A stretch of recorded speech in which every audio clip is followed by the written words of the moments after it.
Hi, so welcome to today's video. First off, I would like to wish everyone a happy new year.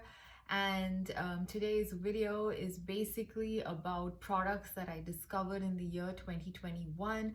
I was basically not really buying that many products in 2021. I kind of put myself on a bit of a low buy, so I didn't try out that many products, but at the same time, I did do a little bit of shopping here and there. And that basically led to some interesting discoveries. So I thought I would share those with you today. So I don't have products in every single category. Like for example, I don't have anything in the primer section because I didn't really use any primers. I was using mostly my moisturizer as a primer. And yeah, and some categories I never really picked up any products at all. For example, I don't have any bronzers to talk about because I didn't buy any bronzers in 2021. So basically these are all products that I tried out for the first time in 2021 and I thought were really great and I wanted to share them with you. So first off, let's talk about foundation. So foundation, high-end foundation, I didn't try anything new, so I don't have anything to report. But I do have a beautiful foundation that I found from the drugstore, and that is from the brand called Joa Beauty. So this is the foundation bottle. This is what it looks like. This is the Joa Crystal Glow Primedation all-in-one foundation. So this particular foundation, I do have a full review of it. I can link it here in the screen as well as in the description box. And this foundation is just, I think it was released in September or October or something of 2021. And I was completely blown away by it. It looks really skin-like and it's very lightweight. It's not too dewy, it's not too matte, it's just like perfect in the sense it looks very natural. And on my dry skin, I do find that it lasts fairly well as well. So I'm like, overall, I'm very happy with it. And I also found a pretty good, decent color match for me. So yeah, overall, this foundation was like a big winner in my book. Ever since I discovered it, I think in November or something, I've been basically using this continuously, except for today. Today I thought I'll just switch it out and I used a different foundation, but otherwise pretty much I think for the last 2-3 months I've been consistently using this particular foundation and I've really enjoyed it. So this is basically my favorite discovery from the drugstore this year, if you have to tell you about a drugstore discovery as such, and that's this one. So that was under the foundation category. Now, next, what do we talk about? So yeah, let's go into maybe blushes. So because I do have three blushes. So one is a high-end blush. So my favorite high-end blush discovery for 2021 was from Charlotte Tilbury, and this is her Cheek to Chic Swish and Pop blusher, and I have this in the shade Walk of No Shame. This is a beautiful shade. I absolutely love this. It's perfect for my skin tone, in my opinion. It looks like a nice, beautiful flush. It's a nice warm shade and it's pretty neutral, although it looks kind of dark in the pan. It does come out looking fairly neutral pink. So you can actually throw it on like irrespective of what your eye look or your lip is. So it kind of works that way. It's like an easy to throw on blush for me. It's a very finely milled powder. Overall, a beautiful product. And I now kind of understand why this product was hyped up so much when it was first released. So yeah, so this was actually something I discovered this year and I'm very happy to have finally tried the Charlotte Tilbury Cheek to Chic. Cheek to Chic? Yeah, it's called Cheek to Chic. So that was my favorite find from the department store or from the high-end section. Now with the drugstore, I actually wanted to pick just one, but then I couldn't stop myself. I had to talk about both of these products. They're both from the drugstore. The first one I want to talk about is from Almy. Now Almy in general, I feel like not too many people talk about Almy products. Like it's more like a, you know, it's below the radar everywhere. Like even in the drugstore, it doesn't really pop out at you, you know, neither do people talk about it, nor do they have like eye-catching displays. This one, I just by chance, I happened to pick it up from Target and I absolutely love it. This is the Almy Healthy Hue Blush and I have this in the shade Pink Flush. Now this is, I think it's a Bake Gelée formula. That's how I think this is. This is Bake Gelée, I think, from what I know. And this particular blush is made in, I think it's made in Italy as well. Most Bake Gelée products are made in Italy. Let me take a look. Yeah, it is made in Italy. It's a beautiful, beautiful blush.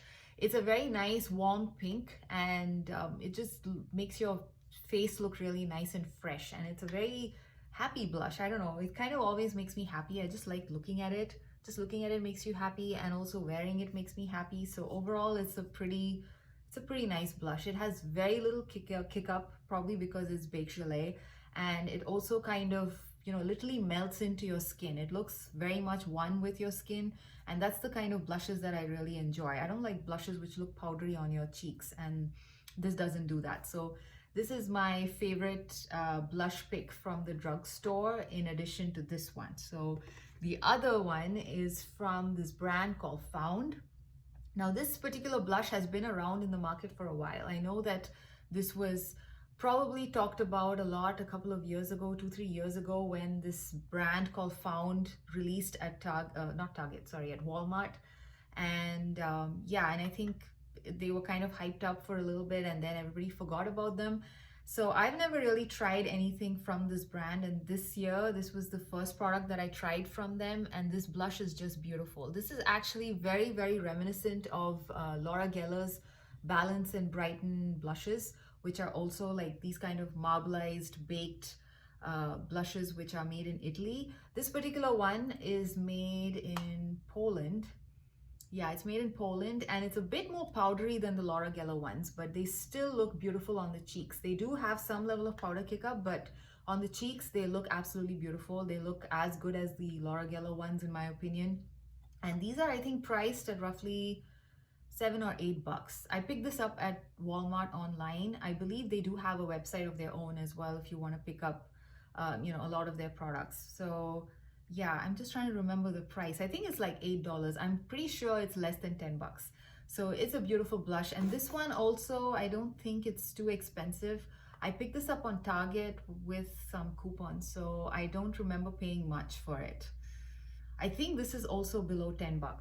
So both of these are below $10, and they're amazing. And actually, from the swatches, now that I take a look at both of them side by side, they kind of dupe each other a little bit. They do look very similar. So if you prefer like a baked gelée formula and you like this kind of a pinky warm shade, I recommend that you go with the Almy one.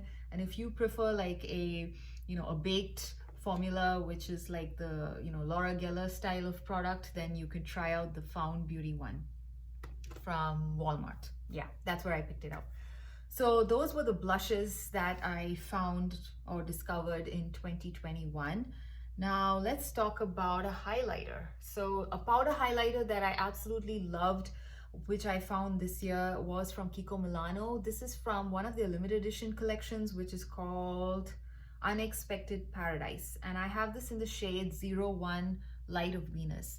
I love Kiko Milano's packaging. I'm a big Kiko Milano fan. If you've been on my channel, you would know I absolutely adore most of their products, which especially their limited edition collections, because they come beautifully packaged, and most of the time their powder products especially are always a hit with me, and this particular highlighter is no exception. This is like a nice cool tone gold, and it's just perfect for my skin tone, in the sense that it kind of just becomes one with my skin, in the sense you can't really make out that there's like a strip of highlight or anything. It just melts in. It looks very natural. It looks like a lit from within glow, and you can also like build it up to make it more intense if you want to. So it's a very versatile highlighter that way. And yeah, I think I picked it up at a sale, and again it was less than $10. So I would again place this under the drugstore category, and I believe this is still available on their website, on their sale page, and I think they are running a sale right now as well. So if you are interested, I highly recommend checking out Kiko Milano's website. They do sell some of their products on Ulta as well, but I don't think this particular one is available at Ulta. So yeah, so that was my favorite powder highlight. Now when it comes to liquid highlights, again, it's something from the drugstore. This year I tried the Revlon Skin Lights Face Glow Illuminator in the shade Sunrise Luster. They do have this in one more shade, which is more of a bronzy shade. The bronzy shade, I don't know what it's called. Anyway, basically it's sold in two different shades, and this product is a little hard to get. I find that this is available only on Amazon and at Ulta. So these are the only two places where I've seen them. but it's an absolutely beautiful liquid highlight.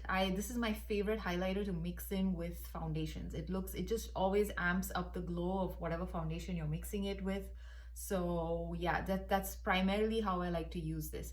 It also can be used as an actual traditional liquid highlight. I did try that recently and it looked absolutely beautiful. And again, you know, you can layer it to make it more intense, or you can like really lightly pack, you know, blend it in or pack it in to kind of make it look very subtle. So again, very versatile that way. So overall, I really like this. I do have a full dedicated review of you know, a video dedicated to this particular product. So I can link this one to somewhere in the description box or on, you know, up here on the screen. So that's basically the liquid highlighter find for 2021 for me. Now, yeah, I don't have a bronzer. I didn't really try any new bronzers this year. I've been mostly using the bronzers that I already have in my collection. So yeah, I don't have a bronzer. Neither do I have a finishing powder nor a setting powder. Yeah, I did try the Laura Mercier setting powder for the first time, but I didn't use it enough number of times to form an opinion yet. And then again, I do have dry skin, so I don't necessarily need a finishing powder every time I do my makeup. So I kind of just apply it. I just bought it just to try it out to see what the hype is, and I still haven't formed my opinion yet. So I'm not really going to talk about it in this video because I'm not sure if I would consider that a favorite product yet. So now next, let's talk about eyeshadow palettes. So my favorite high-end eyeshadow find for this year is from Tarte, and this is the Tartler Juicy palette from Tarte.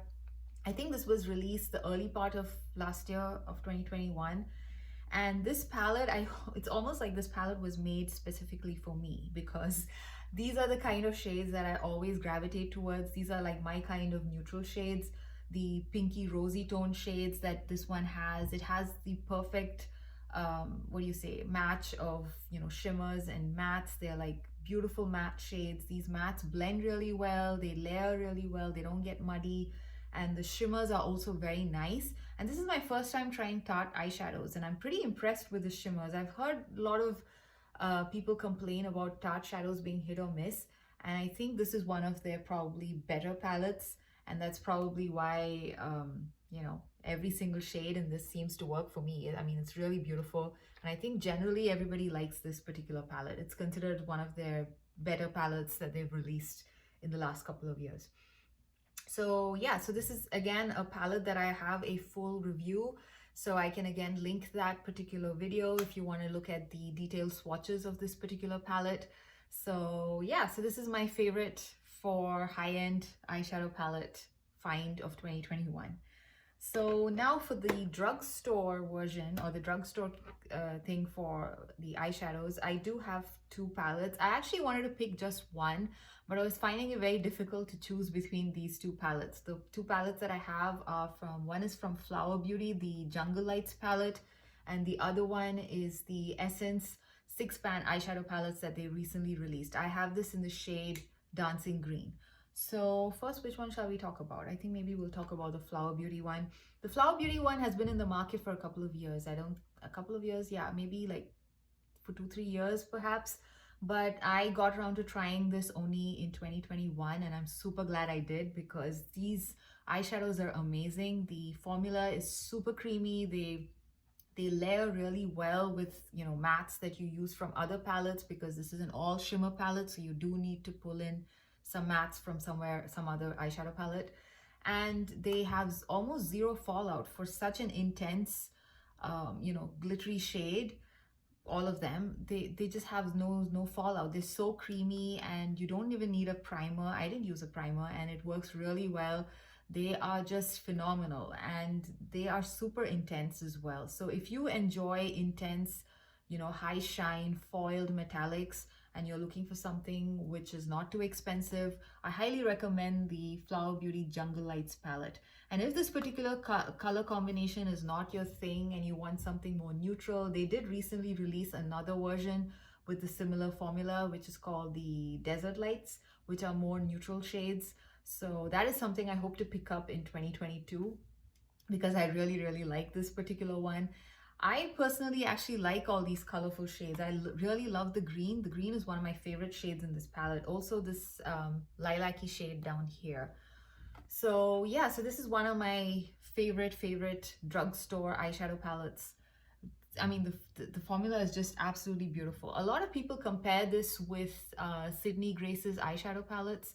I haven't tried any of Sydney Grace's eyeshadows, so I'm not so sure, you know, how they compare, but there are a couple of people who've said that they're very similar. So I think Sydney Grace is more expensive than this. So if you wanted to try Sydney Grace and see how it's like, you could also try this one out and see if you enjoy this type of creamy formula. Now, the other drugstore palette that is my favorite, one of my favorite finds from 2021 is from Essence. Essence, I think in the later half of 2021, they did release a lot of these 6-pan eyeshadow palettes, which were named after songs, and they all have their own unique color schemes. And I have the one which is the green one, and the green one is called Dancing Green. This palette is just absolutely beautiful. For, I think it's priced at below $5. I think $3.99 or $2.99 or something. They're absolutely beautiful. The shimmers are very nice. There's like little to no fallout. The mattes blend really well. They layer very well. They don't look muddy. Just really great eyeshadows. And I'm actually looking forward to trying some of the you know, other versions that they have of this one. And overall, it's very nice. It's very compact, and there's literally nothing I have in terms of a negative to say about this palette. And I do have, again, another both of these palettes actually, I do have detailed reviews. Again, I can link all the reviews so that you can check out the swatches for these palettes as well. So those were the eyeshadow palettes that were my favorite finds of 2021. Now we come to lip products. Now in terms of lip products, again, I don't think I tried anything which was high-end. Yeah, I don't think I picked up any high-end lipstick products. The only two products that I absolutely, you know, well, my favorite picks for lip products are from the drugstore. One is a Japanese drugstore one, and that's from the brand called CanMake. So these, so this particular brand, CanMake, is a Japanese drugstore brand, like I said, and their products are available on Amazon if you want to buy, and it's by an authorized seller, so you don't have to worry about it being a fake or anything. And this particular lipstick is part of their Melty Luminous Rouge. So I'm guessing this can be used even as a cream blush if you'd like. I haven't tried it as a cream blush. I've mostly used it as a lipstick, and I have this in the shade 01. And this is what it looks like. It's a very nice, easy to throw on warm pink. It's a very comfortable cream lipstick which doesn't really budge, and it has a pretty decent lasting power for being a cream lipstick in general. And overall, it's like very comfortable to wear on the lips. It's very lightweight, very creamy, just perfect to just throw on. It's a very easy to throw on kind of a shade. So yeah, actually I had swatched it already, but I can swatch it here one more time. This is what it looks like. It's a very nice warm pink, and I love this on my skin tone. It's just an easy to throw on kind of a shade. So I really like this formula. The other one is probably been in the drugstore for a while, I guess. This is the Revlon Super Lustrous Shine version, and I have this in the shade Love Is On. Again, these are also super creamy, super nice. And I have this Love Is On is a very nice, like a pinky red, and it looks really nice. And I love the scent of this too. This smells like vanilla, caramel kind of a scent, butterscotch. Yeah, that's what it smells like. It smells like butterscotch to me, and I love butterscotch. So yeah, this is basically how it swatches. It's a beautiful, easy to throw on, again, kind of a lip product. This one, the lasting power is not as much as this, but this is also slightly more creamier than this one, so that probably explains why this fades faster. But overall, very easy to throw on, very comfortable to wear, and yeah, it's basically made it to being one of my favorite drugstore finds for the year in terms of lip products. So yeah, those were the products that I discovered in the year 2021. And yeah, do let me know what were some new products that you discovered in 2021 in the comments if you'd like to share. And yeah, until next time, I'll see you again in another video. Bye.